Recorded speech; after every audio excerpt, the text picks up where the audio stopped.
Good morning, everybody. Let's go to Nehemiah chapter 2. We're going to begin in verse 1. This is the prophetic word for the day. It says, It came about in the month of Nisan, in the 20th year of King Artaxerxes, that wine was before him, and I took up the wine and gave it to the king. Now I had not been sad in his presence. So the king said to me, Why is your face sad? And though you are not sick, this is nothing but sadness of heart. Then I was very much afraid. I said to the king, Let the king live forever. Why should my face not be sad when the city, the place of my father's tomb, lies desolate and its gates have been consumed by fire? That's what I want to talk about today. The first 3 verses of chapter 2. To give you a background on this book, as Nehemiah, in the first chapter, is known as the cupbearer. He was the man that stood next to the king, and as the wine was brought to the king, he drank the wine before the king did to make sure it wasn't poisoned. And so, in the first chapter, we see Nehemiah given news by men from Judah. They came to Susa, which is the capital city in Babylon at that time, and told Nehemiah about the conditions of Jerusalem and the people that lived there. And so we see the rest of the chapter, Nehemiah mourning this news and fasting and praying and asking God to open the door for him to return to rebuild the walls and the gates and help the people of the city of Jerusalem. So there is a transition from chapter 1 to chapter 2, and that transition, when the king sees Nehemiah's face, that his countenance is sad, this doesn't happen until 4 months later.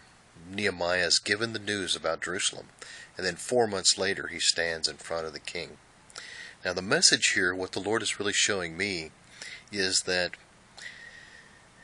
see, Nehemiah was a person that, for all accounts, was the cupbearer for a long time, for many years of his life. And the part of his job is to be pleasant in front of the king too.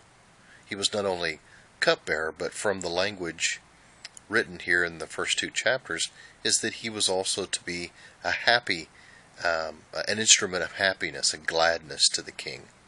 If he stood next to the king with a cup and drank the wine, then he was to have the attitude that he loved what he was doing, and he loved serving the king, and it was a part of his job. It's interesting that for the first time in his life, a part of what he did for so long began to stop, basically, because of the news of the people of Israel in Jerusalem and its city walls being broken down. So I think this is a message for those who are transitioning from the job that they've always done. You go to work every day, or there's something that you do every day, and because of some other news that you have received, maybe some Bible verse that you've read, maybe this is the video, maybe this is the conviction that God gives you as you listen to this video, that begins to change your heart about what you're doing. That you're no longer interested in being the cupbearer and the person that is always happy in front of the king, whatever king that is that represents that's represented in your life. Nehemiah didn't care anymore.